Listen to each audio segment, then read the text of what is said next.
Muy buenas tardes, bienvenidos una vez más. Good afternoon. Welcome back to our Negocio Pro Business meeting room in Madrid platform. We're really cruising through the world, Latin America more specifically, today.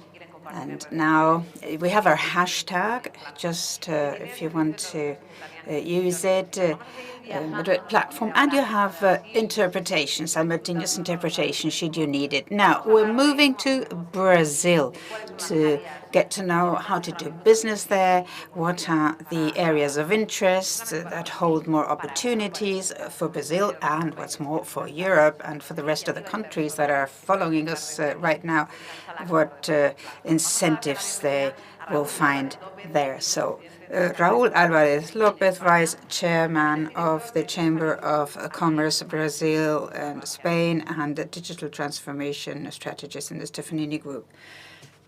Please, sir.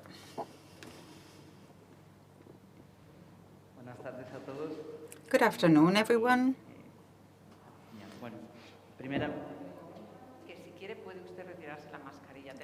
You can take off your mask if you want.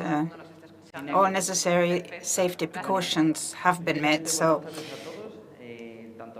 it's safe. Well, good afternoon, everyone present here in person and also joining us remotely.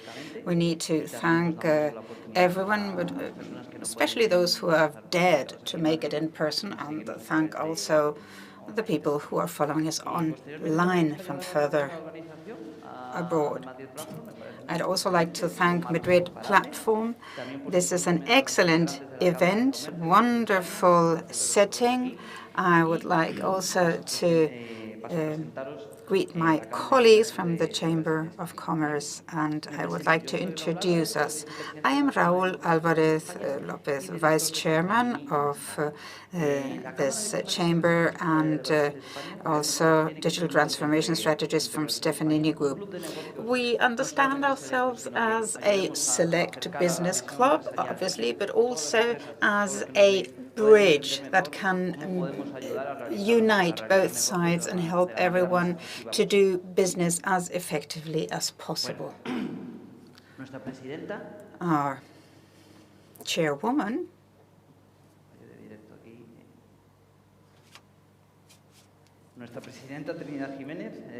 Trinidad Jiménez, couldn't make it today, but we are honored to have her and her leadership in our chamber. She is very well known, so I don't really need to introduce her further, but there is an important message I would like to convey. If you think of Brazil, please think of us. The chamber is here to help you.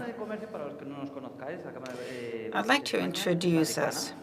We are the oldest Chamber of Commerce, almost 100 years old, 97 years old. Now, 350 companies, 95% of the participating partners have a presence in Brazil. But it's a vital networking platform and core in real terms. We really wanted to be pragmatic and real and practical and lead to real business. We have 354 partners to date. That's quite a lot. We have 15 patron partners, absolutely essential for the operation of our activities. We also have 2 partners of honor. And I can give you some numbers, especially about last year. We've been very present online, in webinars and LinkedIn. I think the numbers are interesting. You can see the numbers in our web and LinkedIn. And we're also very present in Twitter. To be a partner in this chamber has a number of perks. Networking, for one, which is the main reason anybody joins a chamber, cooperation, to be able to evolve in your business activity. That is one of the values that we in the chamber try to convey. Communication, obviously, is very important, trademark and reputation too, but events too. Last year, that was the year in 2019 where we were happy and didn't know that we were happy, as a friend of mine says. We had 40 such events. We have 40. We have sectoral committees trying to cover all possible areas like foreign trade, energy, finance, infrastructure, technology and innovation, and legal and fiscal. I'm running out of time.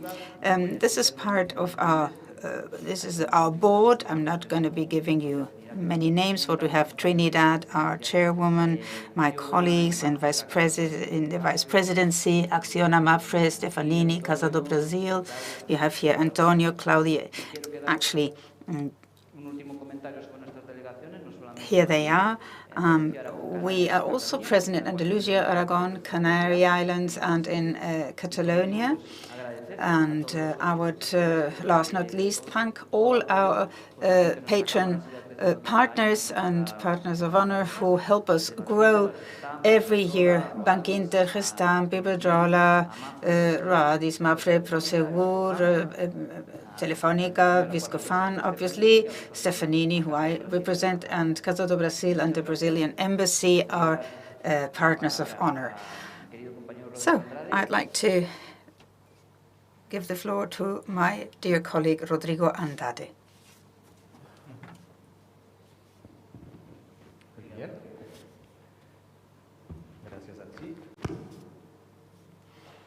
Thank you. Good afternoon, everyone. First of all, let me thank the Chamber of Commerce for having me here in this event. And I would like to congratulate Madrid Platform for this initiative.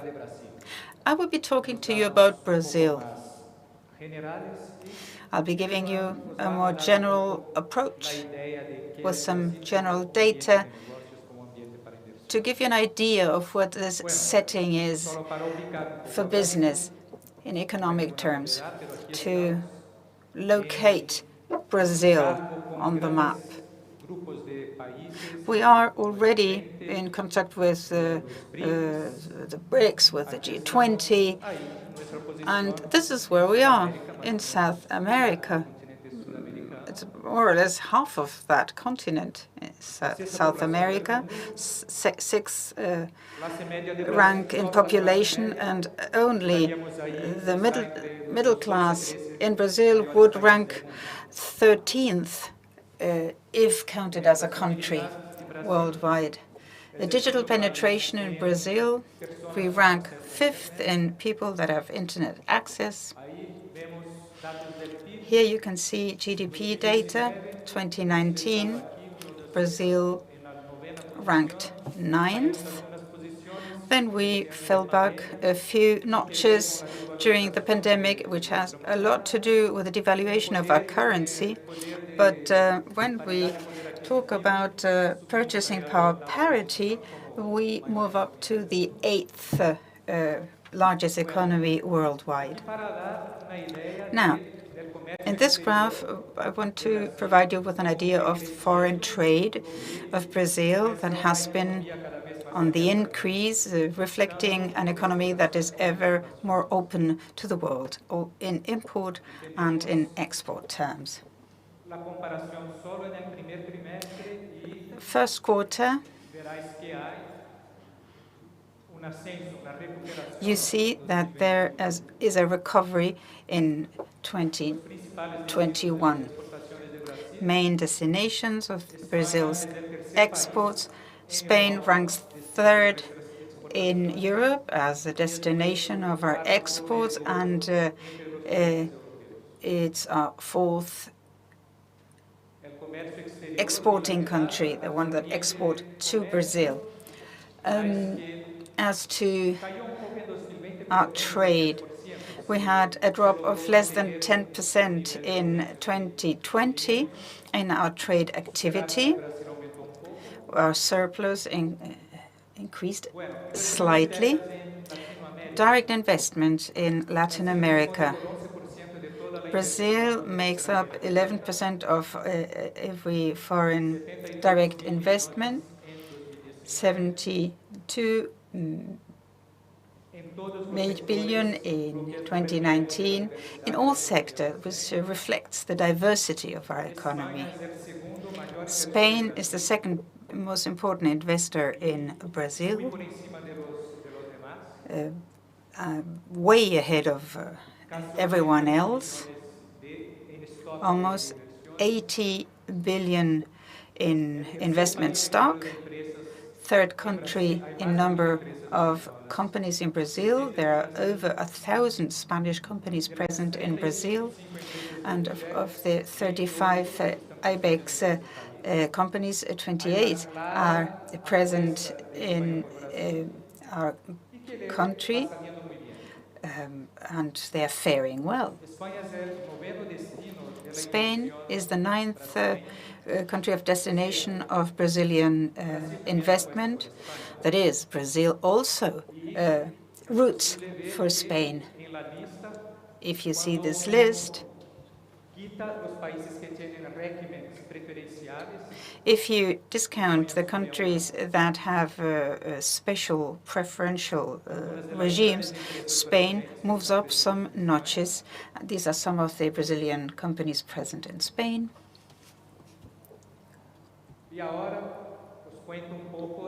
And now I would like to talk you to explain a bit about the efforts in Brazil to reduce the so-called cost of doing business in Brazil. We want to go back on the track of being a more competitive economy. Some measures have already been implemented. For example, let me just go into the independence of the central bank. That is the most recent measure, 2017 reform of labor law, with the idea of making the labor relations more flexible. Pension system reform passed in 2019 to reduce the red tape. We want to reduce red tape in general, and we've been able to reduce the average time from 5 days to 2.5 days to open up a shop in Brazil, and we want to improve even more. We are currently discussing a reform in fiscal terms, for example, and 2019 we've been battling against COVID. The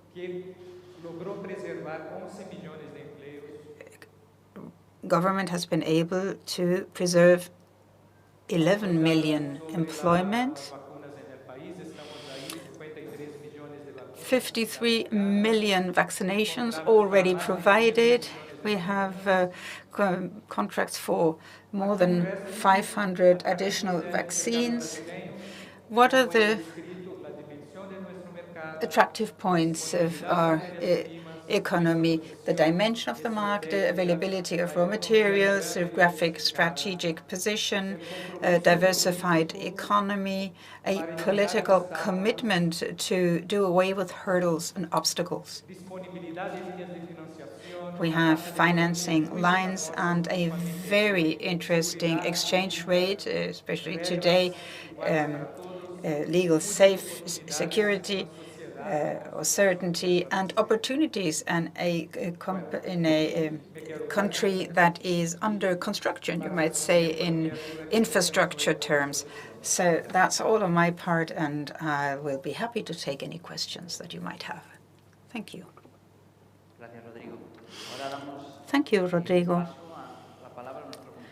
We will be now listening to an online speaker, Ramón Fernández, who is in Brazil. Thank you very much for joining us today. Thank you. It's wonderful to see you, albeit from far away. Hopefully, we will be able to meet in person as soon as possible. In any case, I'm delighted to join you today. Thanks to the platform Madrid. It's not that I want to teach anyone how to do business in Brazil. I might just give you some food for thought, tell you things that might maybe provide a few shortcuts. I don't know if you have already my slides on the screen.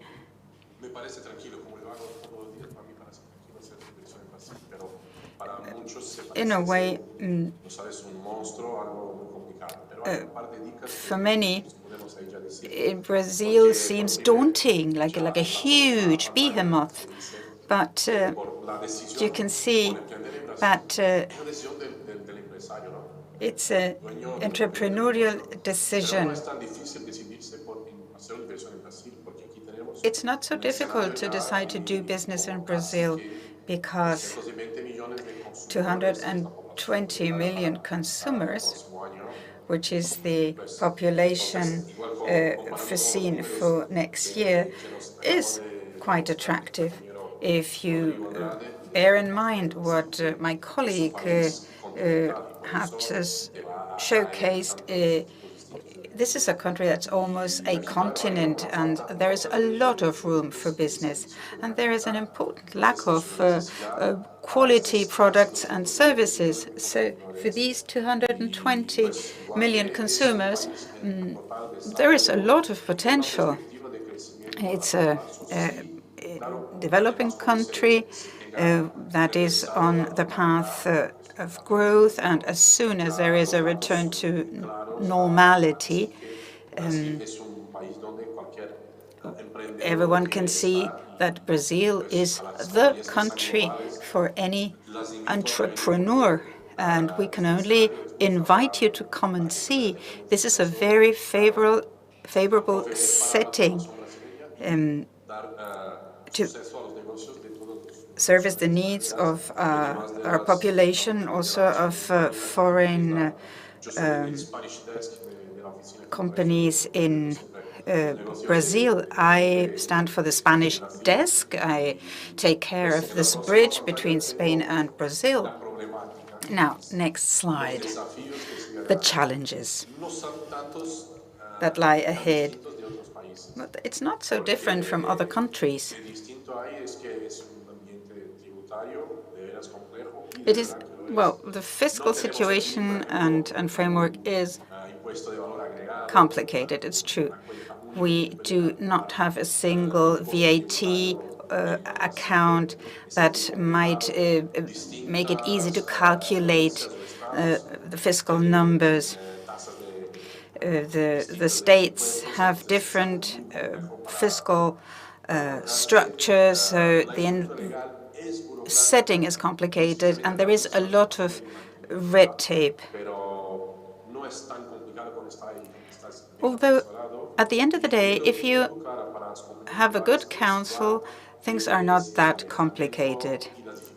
And then being far removed, far away with these differences in the time zones, that makes business and operation rather more difficult than operating in the same region. If a Spanish company operates in Europe, you can control things much more immediately. Being far removed makes things a bit more complicated. But moving to the next slide, I have advice to provide. You need to choose well your partners, the ones you want to team up with in this country. I stand for a business, for an office that is specialized in these matters, but any organization that is knowledgeable will be able to help you to set up shop in Brazil. And partnering up with the right accounting and financial councils is going to help, will be a formula for success. They will be able to give you fiscal assessment and explain to you the costs involved. And you have also the full service formula that will include also contract accounting and fiscal matters. Furthermore, you have legal representation, which I have insisted on in this slide.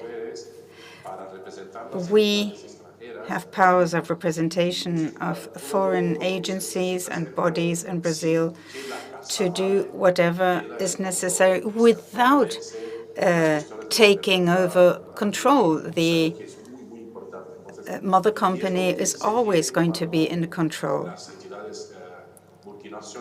If multinational corporations move into new markets and countries, they are afraid to lose control.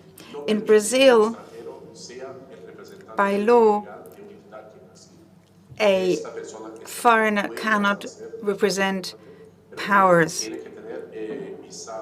They first need to legally reside in Brazil, and to get that visa, you have to go through approximately 2 years of red tape. And during that time, you need somebody who will be able to run your business. And this is what we, for example, do.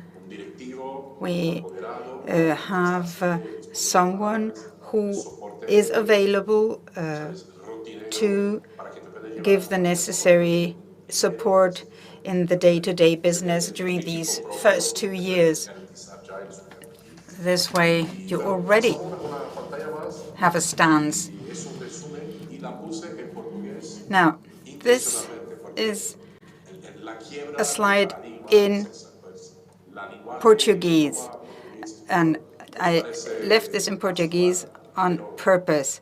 Spanish and Portuguese seem so close, but if you only speak Spanish, it is extremely complicated to communicate in Brazil. Don't ask me why, but it is complicated, although it shouldn't be. These are 4 examples of open positions that we provide, a counselor, and unfortunately, since there are a number of bankruptcies in Brazil, we need someone from Brazil to take care of these matters in case of need. So that is a back office must that needs to be provided so that you can properly manage your interests in Brazil once you have started operation in Brazil, and while you during the first 2 years cannot represent it directly.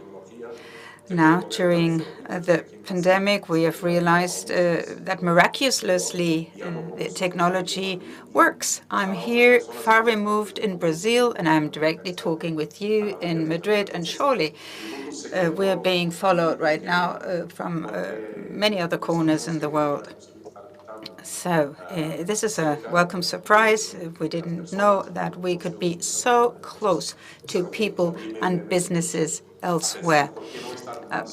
And thus I began to think, obviously, I would like to be closer because I miss that life. And Moving to the next slide, corporate governance, and going back to what I already said. We're talking here about mechanisms to make sure that the business operations are locally controlled, but not extent of control from abroad. We need to exchange experiences, and this Madrid platform and this event of the Chamber of Commerce is a fantastic opportunity. I love to share, and I would like to thank again Raúl, who I got to know through the Chamber of Commerce, and bid you welcome and invite you to come to Brazil to do business. Now you know who to turn to. Hopefully, the world will become a safer place, a healthier place, and whenever you want, you know where to find us. Thank you so much. Thank you very much, Ramon. Thank you for your vision. It was very interesting to see how you do business, and also to campus. Now we welcome Mario Aldazábal from Cremades and Calvo Sotelo. Mario. Thank you very much, Raúl. A big thank you to the Brazilian Spanish Chamber of Commerce for inviting me to this event, and I also thank Madrid Platform. I also congratulate you, same as my predecessors in this event. I'd like to share with you a more legal point of view. I work for a law firm, and we help many companies to do business in Spain. So my approach is more legal, let's say. So I'm going to talk about how to establish oneself in Spain from a legal point of view. We're going to talk about work-related aspects, the tax system, and foreign citizenship.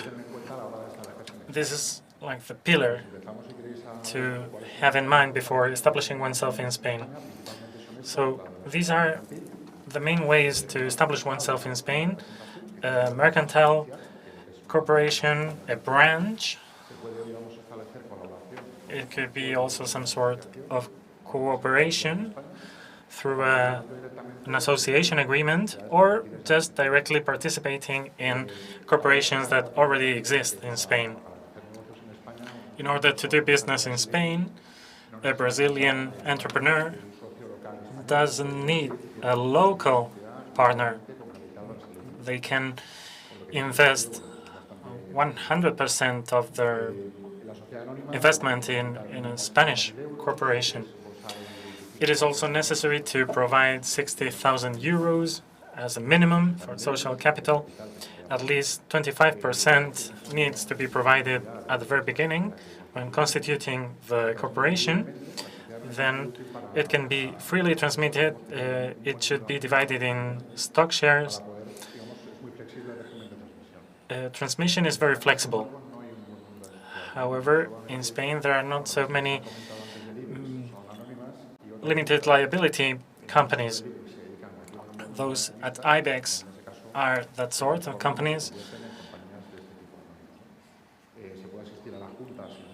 It is possible to attend the board meetings.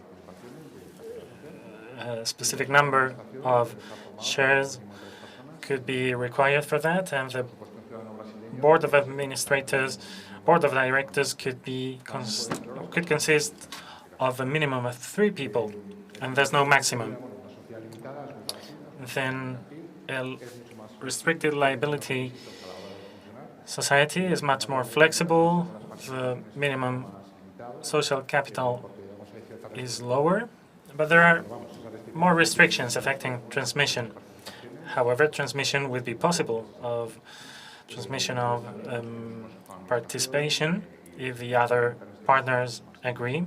Attending the board is much freer. It cannot be subjected to any conditions, to so many conditions. Many clients ask when they are about to invest what the general costs are of constituting this sort of corporation. There you have the figures on the screen. It is a very interesting entity for a foreign investor, especially for a Brazilian investor. The society consisting of foreign shares, these are very interesting societies because they are not subject to income tax, and the same applies to the dividends of partners. This is very useful for foreign investors that are looking for amiable tax conditions, let's say. The branch is also a very common form of society, but it's not similar at all to a mercantile society or corporation. It can be some sort of a front post in order to get to know the country, and it would be like a starting point for a bigger corporation in the future. There are many foreign investors that are present in Spain through branches, and it's quite an easy entity to constitute. Representation offices are businesses that, from a tax point of view, we cannot say they can do business on their own. They always depend on a parent company in Brazil, and they pursue informational goals mainly. So association agreements, we've talked about mercantile corporations, branches. Joint venture is also an option in Spain. It's a sort of cooperation between two companies for a common goal. There's also a temporary union of companies in Spain, UTE it is called, and its lifespan is very much dependent on the project that is going to be carried out. Then you also have a grouping for economic interest is another option. They are regulated by the Code of Commerce. Also agency contracts, distribution, etc. This is another option to invest in Spain. Regarding work-related aspects, we could say many things, but we're running short of time. You need to know that when you constitute a corporation, you need to constitute your company for social security effects. You register your workers in the social security, and you inform which is your place of register. In Spain, you need an administrative authorization, a residence card, a visa, work permit are important as well. Residence card for entrepreneurs, for highly skilled workers. Training activities as well need certain visas for research and development. And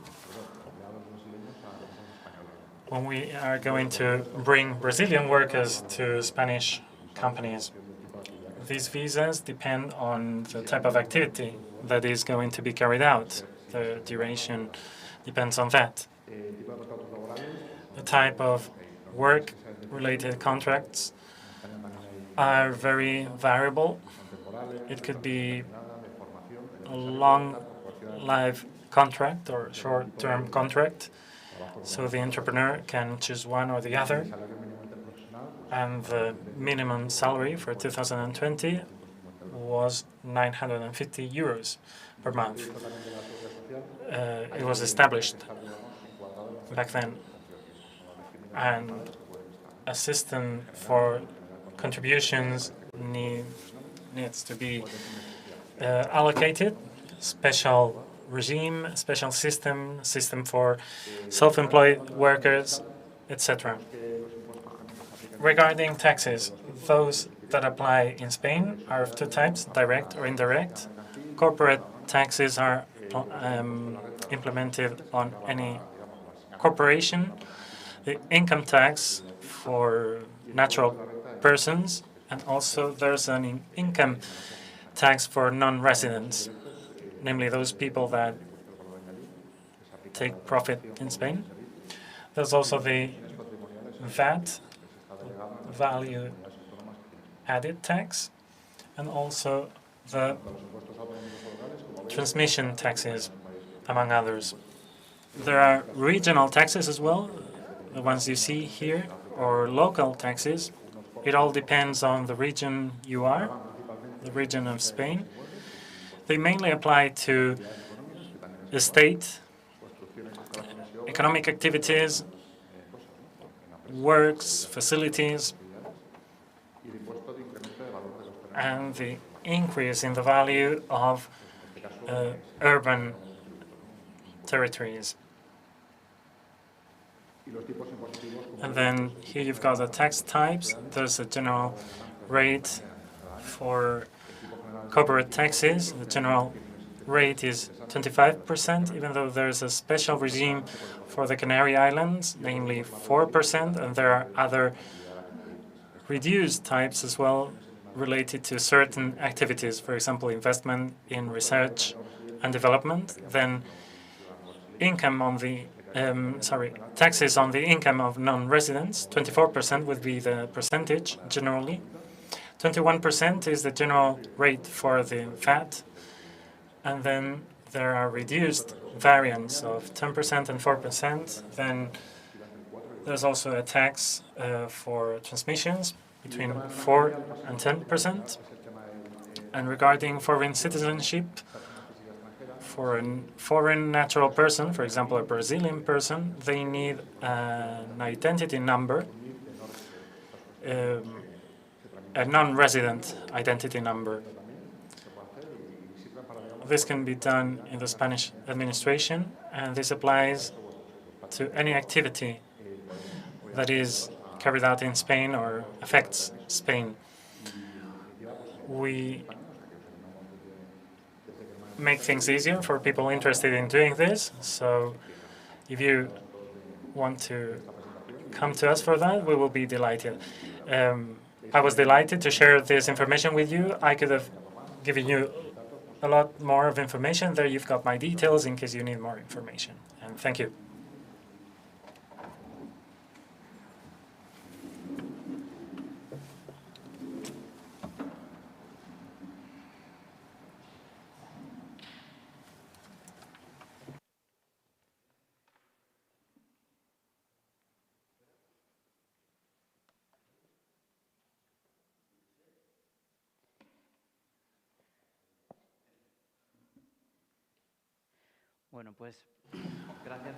All right.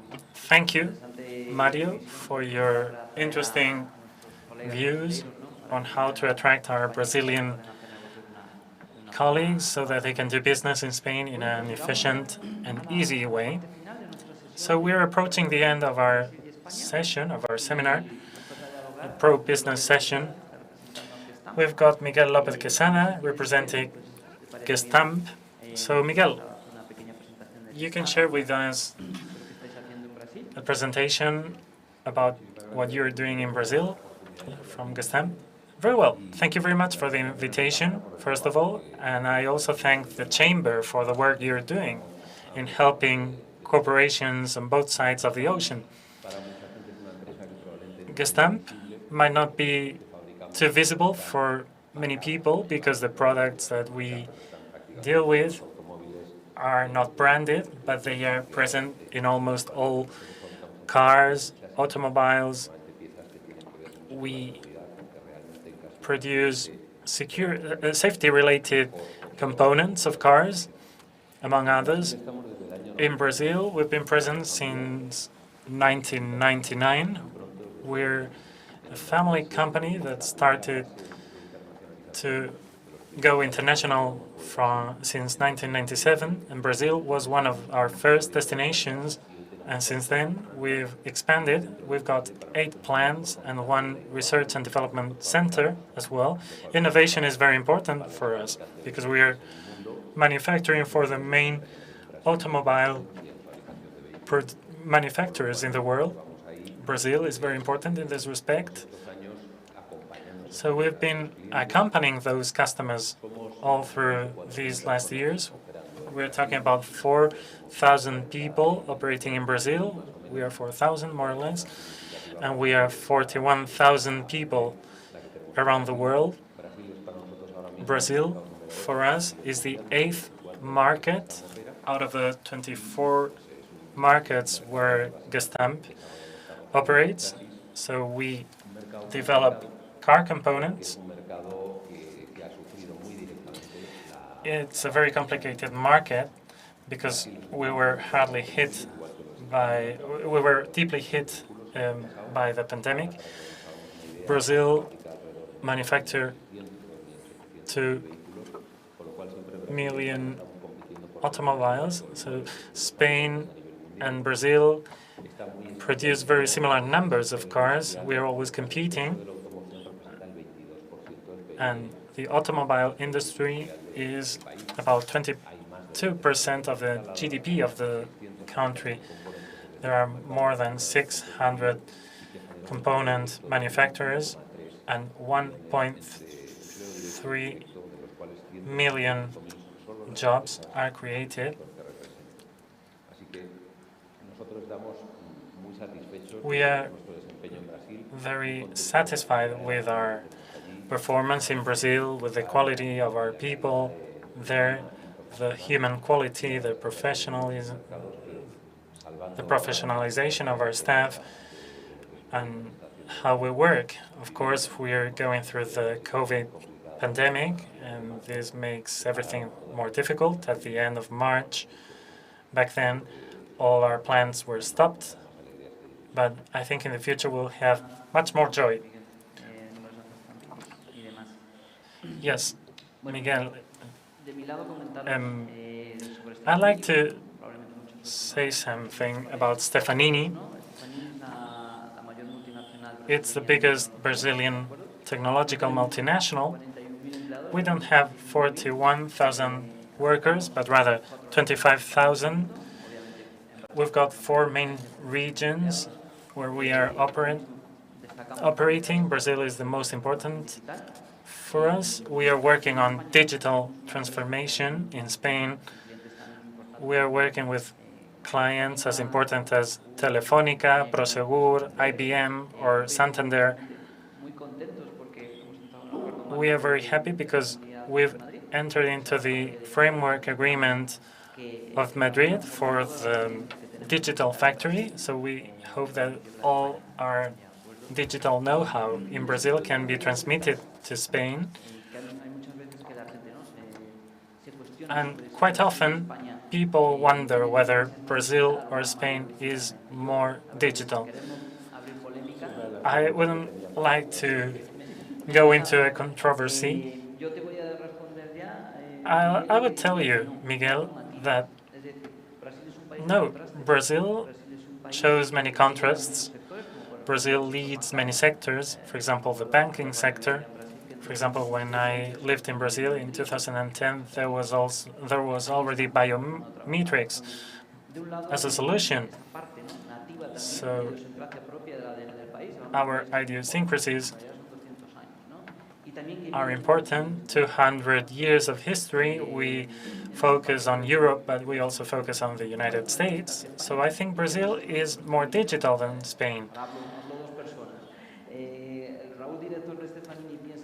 So as a director of Stefanini, I think Brazil can share lots of know-how with Spain, and Spain can benefit a lot from that.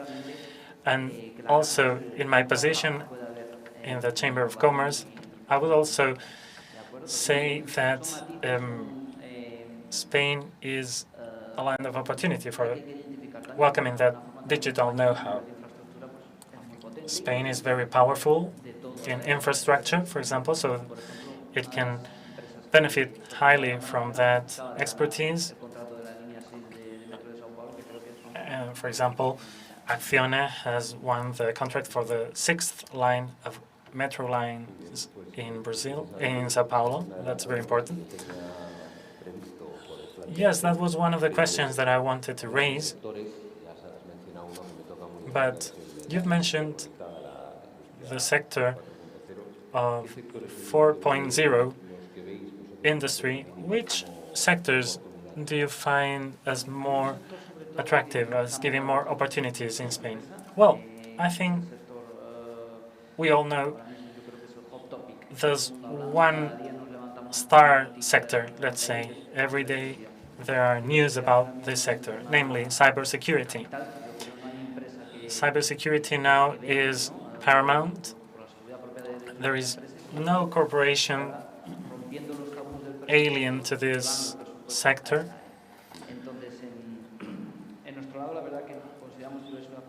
We think cybersecurity is one of our main pillars. We cooperate with the Ministry of Defense of Israel, and we are very happy on how business is going in Spain in that respect, and we are happy to welcome that expertise. Another sector that we find quite interesting is everything related to the digital transformation. There are several areas where we think we are quite strong.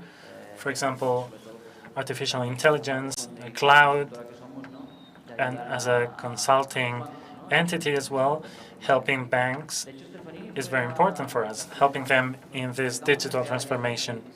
Back in 2016, we helped create the Origina Bank, the first digital bank in Brazil. So we help bring that expertise, that know-how to Spain from Brazil. Do you have any other question? I think that as a Brazilian company arriving in Spain, what do you think is the main advantage and which are the challenges? Yes, I'm very sorry, but we need to go. I congratulate you on this seminar and also on the results regarding a turnover. How much does that depend on your Brazilian presence? Yes, we tried to turn upside down the 50% fall that we had the previous year. We're talking about an 11% increase at the stock market, so congratulations. It's a very good example, the one you were sharing with us today. It's quite sunny here, right? Some of us are really enjoying it. Thank you very much. The rest of you, please don't go, because we're going to talk about Chile and Argentina in a few minutes.